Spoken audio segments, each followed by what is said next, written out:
Hello friends, welcome back to my channel. और आज की कहानी है लालच बहुत बुरी बला है। एक धीरज नाम का एक बेटा था, ठीक है। उसके पिता नहीं थे और जो भी पिता ने कमाया था वो उस बेटे ने सब उड़ा दिया था। और जब तक उसको होश आया कि सब कुछ उड़ चुका है, सारा धन खत्म हो चुका है, उसके पास बहुत ही थोड़ा सा धन रह गया था और उसे ये रियलाइज़ हुआ कि भैया अब मैं क्या करूं। पिता ने जितना जोड़ा था वो सब तो मैंने अय्याशी में ख़त्म कर दिया और अब ये थोड़ा सा ही पैसा बचा है, अगर ये भी ख़त्म हो जाएगा तो मैं क्या करूँगा। तो उसने ये सोचा कि मैं इन पैसों से ऊँट खरीद लेता हूँ और ऊँट पर व्यापारियों का सामान लाद कर इधर से उधर लाने ले जाने का काम कर लेता हूँ, यही बेस्ट रहेगा। इसके अलावा तो उसे और कोई काम आता नहीं था। तो उसने ऐसे ही करा, उन पैसों से ऊँट खरीदा। ऊँट को फिर व्यापारियों की उसमें लगा दिया कि भैया मैं आपका सामान यहाँ से वहाँ तक ले जाने के लिए सक्षम हूँ और मेरे ऊँट पर मैं ले जा सकता हूँ। ये उसको काम मिल गया, वो कर रहा था इस काम को। और ऐसे ही करते करते एक दिन की बात है कि वो व्यापारी का ही सामान लेके जा रहा था एक बार किसी शहर में। तो उसे वहाँ पर एक साधु बाबा टकराए। अब साधु बाबा टकराए तो साधु बाबा ने उसको बोला कि बेटा मुझे थोड़ा आगे तक जाना है, क्या तुम मेरी मदद कर दोगे। तो उसने बोला हाँ ठीक है कर दूंगा, आइए बैठिए। तो वो उसको बैठा के लेके गया थोड़ी दूर, तो वो उतर गया। अब वो एक दूसरे को अपनी मतलब बातचीत करते हुए आ रहे हैं रास्ते में कि आप कैसे हो, कैसे नहीं हो, क्या है क्या नहीं। तो उसने अपनी सारी कहानी बताई कि बाबा ऐसे ऐसे मेरे पिता गुजर गए हैं और जो भी मेरे पास धन था वो सब खत्म हो चुका है और इसी वजह से मैंने ये अपने 2 ऊँट खरीदे हैं और इन ऊँटों से ही मैं अपना काम चला रहा हूँ। जो भी थोड़ा बहुत पैसा आता है तो वो मेरे खाने पीने में खर्च हो जाता है। तो बाबा ने बोला कि मैं तुम्हें, तुम कहो तो मैं तुम्हारी मदद कर सकता हूँ। तुमने उसने बोला हाँ जी कहो, बताओ, करो मेरी मदद, मैं तो तैयार हूँ। तो उसने बोला चलो मेरे साथ, मैं तुम्हें खजाना दिलाता हूँ। तो ऐसा करके वो लेके गया उसको पहाड़ों पे। अब पहाड़ों पे चले गए दोनों, ठीक है, शॉर्ट में सुना रही हूँ कहानी। पहाड़ों पे गए दोनों। अब वहाँ पे जाके देखा तो वो कह रहा बाबा यहाँ तो कुछ भी नहीं है, तो पहाड़ ही पहाड़ है। तो उसने बोला रुको बेटा, थोड़ा सब्र रखो। फिर वो पहाड़ से नीचे उतर के दूसरी साइड जाके उसने एक गुफा दिखाई, उस गुफा में उसको लेके गया और वहाँ पे अंधेरा ही अंधेरा। वो कह रहा बाबा यहाँ तो बहुत अंधेरा है, यहाँ तो कुछ भी नहीं दिखाई दे रहा। तो उसने बोला बेटा सब्र करो। थोड़ा और अंदर जाके देखा तो रोशनी सी आ रही थी और वो रोशनी थी वहीं उसी गुफा में रखे हुए सोने चांदी की चमक की। अब उसने जाके देखा तो उसने वही बोला कि बाबा इतना सारा सोना। कह रहा है बेटा जो तेरे को लेना है तू ले ले। तो उसने अपना गमछा निकाला, उस गमछे को फैलाया और जितना भर सकता था पोटली बनाई। उसके पास एक और कपड़ा था, उस कपड़े को वो अपने माथे पे बांधता था, उसको उतार के उसको भी बांध लिया। तो उसने 2 पोटलियाँ तैयार कर ली। तो उसने बोला कि बाबा आप भी कुछ ले लो। तो उस बाबा ने बोला नहीं मुझे ज़रूरत नहीं है। बट उन्होंने एक छोटी सी डिबिया वहाँ से उठा ली, ठीक है। वो छोटी सी डिबिया, सोने की डिबिया, वो बाबा ने वहाँ से उठा ली और अपना रख ली अपने जेब में। अब वो आए बाहर, आगे आके तो अब बाहर निकल के दोनों जने चल रहे थे। तब फिर बाबा ने ये बोला कि बेटा तुम धन वहाँ से लेकर आए हो, ठीक है, बहुत इंटरेस्टिंग है कहानी। उसने बोला बेटा जो तुम धन वहाँ से लेकर आए हो अब उसका आधा आधा कर लो, आधा तुम अपने पास रख लो, आधा तुम मुझे दे दो। तो उसने बोला बाबा जब आपको धन चाहिए ही था तो आप अंदर से ले आते, आप अंदर से क्यों नहीं लेके आए। तो उन्होंने बोला कि बेटा मैं अंदर से नहीं ला सकता था और नहीं ला सकता था इसीलिए मैं तुमसे कह रहा हूँ कि तुम जो लेकर आए उसमें से तुम आधा आधा कर लो, आधा तुम रख लो, आधा तुम मुझे दे दो। तो उसने बोला कि बाबा, फिर उसने थोड़ा सा वो लगाया कि दिमाग कि भाई चल इसकी वजह से मुझे इतना धन मिल गया है, मैं आधा आधा कर लेता हूँ। नहीं, बाबा ने एक कंडीशन और रख दी थी कि जो धन तुम्हारे पास है, ऊँट धन, उसका भी तुम्हें आधा आधा करना पड़ेगा। इसका मतलब जैसे 2 ऊँट थे तो 1 ऊँट उसको देना था। तो वो फिर थोड़ा सा हैरान हुआ, परेशान हुआ, लेकिन फिर उसने थोड़ा बहुत दिमाग दौड़ाया इधर उधर। फिर उसने बोला कि चलो ठीक है बाबा, आप मेरे 2 ऊँटों में से 1 ऊँट आप ले लो, 1 ऊँट मैं ले रहा हूँ। आधा आधा धन उसने डिस्ट्रीब्यूट कर दिया। अब दोनों चलने लगे अपने अपने ऊँटों पर, ठीक है। अब क्या था, आगे चले थोड़ी सी दूर। अब उसको ये लालच आ गया कि भैया बाबा क्या करेगा पैसे का, बाबा से किसी ना किसी तरह से ये धन वापस लेना पड़ेगा। तो उसने बाबा को अपनी बातों में फंसाया कि बाबा तुम क्या करोगे इतने धन का, ऐसा करो आप मुझे दे दो, मैं आपके बदले मैं धर्म कर्म कर दूंगा, आप क्या करोगे इन पैसों का। तो बाबा ने बोला कि बेटा मैं ऐसे ऐसे गरीबों की सहायता करूंगा, ये करूंगा वो करूंगा, अच्छे अच्छे काम बता दिए बाबा ने भी। तो उसने बोला बाबा आप ऐसा करो, आप क्यों परेशान होते हो, आपकी तरफ से आपके पैसों को मैं लगा दूंगा, ठीक है, गरीबों की सेवा में, इस तरह से। ऐसा कह के बाबा का उसने धन ले लिया, ठीक है। दूसरी बात, उसने ऊँट का बोल दिया कि बाबा अब तो आपको उतर के आप इस ऊँट की कैसे रखवाली करोगे, इसको खिलाना है पिलाना है, काफ़ी इसकी ज़्यादा जिम्मेदारी हो जाती है, आप इसको कैसे हैंडल करोगे, आप ये मुझे दे दो, मैं इसको अच्छे से कर लूँगा, आप तो वैसे भी जोगी हो, आप तो इधर उधर घूमते हो, कोई ठोर ठिकाना नहीं है, ये वो। तो बाबा अंदर ही अंदर मुस्कुराए, बाबा ने बोला ठीक है बेटा ले चल, तू अपना ऊँट भी ले ले। अब क्या था कि चल, फिर उन्होंने बोला चल थोड़ी दूर तो मुझे छोड़ दे, ऊँट तो तूने ले लिया, थोड़ी दूर तक छोड़ दे। कहता है ठीक है। फिर उसने बाबा का धीरे धीरे सारी चीज़ें ले ली, ऊँट ले लिया, धन ले लिया। अब उसकी एक आई नज़र उस सोने के डिब्बी पे कि भैया बाबा के पास डिब्बी भी है, उस डिब्बी में ज़रूर कुछ जादू है। तभी बाबा ने वहाँ पे सिर्फ डिब्बी उठाई और कुछ और नहीं उठाया। फिर उसने बाबा से पूछा बाबा ऐसा करो ना, एक बार और चलते हैं, हम लेकर आते हैं वहाँ से कुछ और। तो बाबा ने बोला नहीं बेटा, अगर अब आप जाओगे तो वहाँ पे सब कुछ मिट्टी बन चुका होगा, अब वहाँ पे तुम नहीं ला सकते कुछ भी।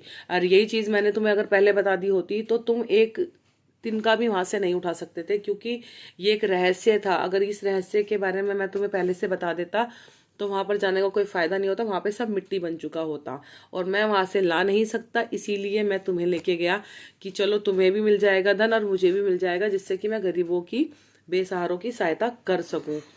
तो उसने बोला कि बाबा मुझे है ना आपसे कुछ चाहिए। तो बोला हाँ बेटा बोलो क्या चाहिए, वैसे तो मेरे पास कुछ नहीं है देने के लिए, लेकिन आप बोलो क्या चाहिए। तो उसने बोला बाबा मुझे वो सोने की डिब्बी दे दो। वो क्या है, मैं चाहता हूँ, मतलब मैं जानना चाहता हूँ क्या है और आपने उसको क्यों मतलब लिया। तो उन्होंने बोला बेटा वो डिब्बी में दो सुरमे हैं, एक भूरा सुरमा एक काला सुरमा। काला सुरमा आंखों में लगाने से आपको जो भी आपके आसपास गड़ा हुआ धन है वो आपको नजर आ जाएगा। और कहता और भूरा सुरमा, उसने बोला बेटा भूरा सुरमा ऐसा है अगर वो आंखों में लगा लिया तो जो आपके पास है वो सब कुछ खत्म हो जाएगा, आप बर्बाद हो जाओगे, आप पागल हो जाओगे। इसीलिए कभी भूल कर भी भूरा सुरमा यूज़ नहीं करना। तो उसने बोला कि बाबा ऐसा करो ना, आप तो भगवान की उसमें तपस्या में लीन रहते हो, आपको कहाँ फुर्सत लगेगी सुरमा लगाने की और धन ढूंढने की। आप ऐसा करो वो डिब्बी मुझे दे दो, मैं ढूंढ लूँगा सोना, और आप जो जो आपने काम बताए वो सारे काम मैं कर दूंगा। ठीक है। अब उसने ऐसा कह के वो फिर मुस्कुराए अंदर अंदर। उन्होंने बोला ठीक है बेटा ले ले, तू ये भी ले ले। उसको सोने की डिब्बी दे दी, उसको अपने ऊँट दे दिए, उसको अपने हिस्से का धन भी दे दिया बाबा ने। और बाबा ने बोला चलो बेटा अब मेरा रास्ता आ गया है, अब आप अपने रास्ते जाओ, मैं अपने रास्ते जाता हूँ। अब उनको राम राम करके बाबा निकल लिए। अब थोड़ी ही दूर चले थे, ठीक है, वो ऊँट वाला धीरज तो है वो लालची, थोड़ा सा दूर चला, उसको एक गरीब भिखारी मिला। अब उस भिखारी ने उसको बोला कि बेटा कुछ मदद कर दो, ये है वो है। उसके इतना धन था, उसने फिर भी एक भी बंदे की किसी की मदद नहीं करी। उसको रास्ते में बूढ़ा मिला, भिखारी मिला, जब उसको भूख लगी वो एक पेड़ के नीचे जाके बैठ गया, अपने ऊँट को बांधा, उसको भूख लगी, उसने खाना निकाला, उसके खाना भी बहुत था। एक भिखारी, एक बूढ़ी अम्मा आई खाना खाने मांगने के लिए, उसने उस बूढ़ी अम्मा को भी जलील करके भेज दिया कि तू जा यहाँ से, मैं जब देखो सब मुंह उठा उठा के चले आ रहे हैं, सब यहीं आ रहे हैं, भगा दिया। फिर आखिरी में उसको एक बहुत ही ज़्यादा वृद्ध व्यक्ति मिले और उन्होंने उसको बोला कि बेटा मैं आपसे खाना नहीं मांग रहा, मेरे को बस थोड़े से धन की सहायता कर दो, मेरे बेटे की मृत्यु हो चुकी है, उसको कफन भी नहीं है उड़ाने के लिए, तो मेरी थोड़ी सी मदद कर दो, 3 दिन हो गए हैं।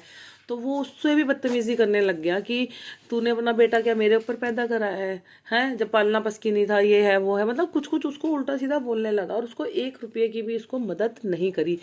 वो बूढ़े बाबा का, साधु बाबा का जो धन था उसमें से भी उसने 1 रुपया खर्च नहीं करा। इतना वो लालच में अंधा हो गया। मतलब उसको रास्ते में कितने लोग मिले, एक को भी उसने एक कौड़ी नहीं दिया। उसने बाबा को बोला कि मेरे पास नहीं है फूटी कौड़ी भी, ठीक है तू जा यहाँ से कहीं और जाके भीख मांग। अब उसको बेचारे को, रोते हुए बूढ़े को भी उसने भगा दिया। अब क्या था, हो गई रात, ठीक है। दोपहर में बाबा मिले थे, दोपहर में किस्सा हो गया। अब शाम तक आते आते उसको ये 6-7 आदमी मिले, लोग मिले जिन्होंने उससे मदद मांगी, लेकिन उसने एक की भी मदद नहीं करी।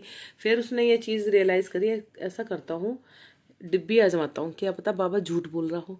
तो उसने डिब्बी निकाली, काला सुरमा आंखों में लगाया और इधर उधर देखने लगा। उसने देखा कि दूर एक पेड़ के नीचे एक संदूक सा चमक रहा है, नीचे मिट्टी में। उसको सुरमा लगाया, उसको दिख गया। अब वो वहाँ गया, उसने खोदा खादी करी और इतना इतना मतलब संदूक निकला इतना बड़ा। उसमें सोने चांदी के हीरे मोती जेवरात ही पड़े हैं, बहुत ही सारे सेट पड़े हैं सोने के हीरे के। तो उसको खुश हो गया एकदम। ओ भाई साहब, लॉटरी लग गई। अब क्या था, उसने ऊँट के ऊपर संदूक लाद दिया और आगे चला और उसको खजाना मिला, लाद दिया। ऐसे उसे 4-5 खजाने मिले। और अब ऊँट पे जगह भी नहीं, ना ऊँट में इतनी शक्ति कि वो उसको बर्दाश्त कर सके बोझ को। अब उसने सोचा कि भाई अब रात हो चुकी है, जंगल पार करते ही मेरा घर आ जाएगा और मैं मज़े से जीऊँगा, मेरा जीवन सुधर गया है। लेकिन अगर मैं अभी जंगल में गया तो क्या पता लुटेरे मुझे लूट ले और या जानवर कोई मुझे आके हमला कर दे। इसीलिए उसने सोचा कि गांव वो जंगल शुरू होने से पहले ही उसने अपना डेरा बनाया कि रात रात यहीं रुकता हूँ और अगले दिन अपना जाता हूँ। तो उसने मतलब सुबह के टाइम निकल लूँगा, अभी रात रात यहाँ काट लूँ। अब क्या था, उसके बैठा हुआ था, उसके मन में एक ही विचार आया कि जब काला सुरमा लगाने से इतना धन मिल सकता है तो क्या पता भूरा सुरमा लगाने से मुझे कोई और शक्ति मिल जाए। अब उसके मन में शक्ति आ गई, पैसा आ गया, लालच आ गया, अब शक्ति की लालसा आ गई उसके मन में कि क्या पता मुझे और भी ताकतवर शक्तियाँ मिल जाए। तो भाई साहब उसने निकाली डब्बी, भूरा सुरमा लगाया अपनी आंखों में और जैसे उसने वो सुरमा आंखों में, अब बाबा ने उसको कोई बात झूठ नहीं बोली थी, बाबा ने उसको एक एक बात सच बोली थी।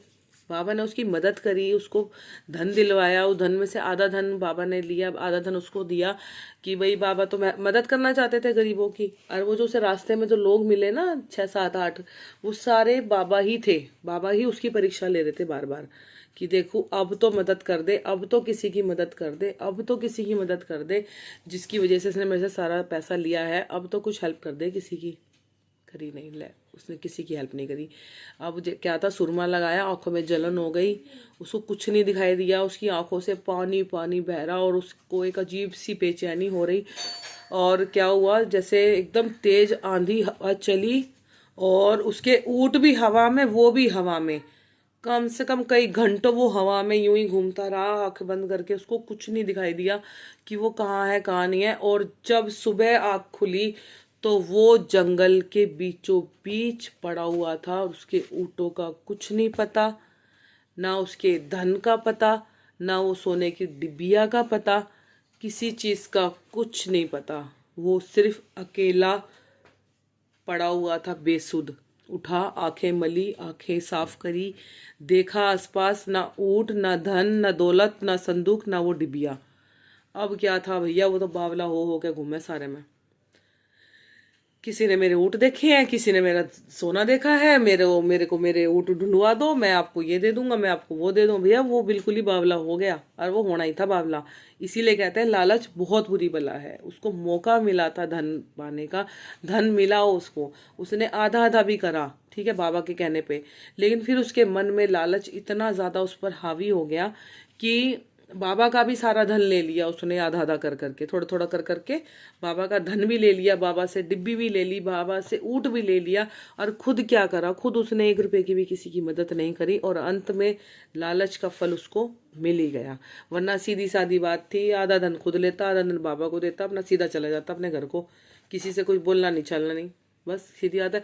उसने बाबा का धन किस लिए लिया कि बाबा की जगह दूसरों की मदद कर सके, कि बाबा को तकलीफ होगी, बाबा परेशान होंगे, इससे अच्छा मैं ही लोगों की मदद कर दूं। लेकिन उसने किसी की कोई मदद नहीं करी। तो आज की कहानी बस इतनी ही है। और कहानी से बस यही शिक्षा मिलती है, लालच बहुत ज़्यादा बुरी बला है। जितना है उतने में खुश रहो, और अगर मिल जाता है एक्स्ट्रा या लाभ हो जाता है तो उसका घमंड ना करें। Thank you so much.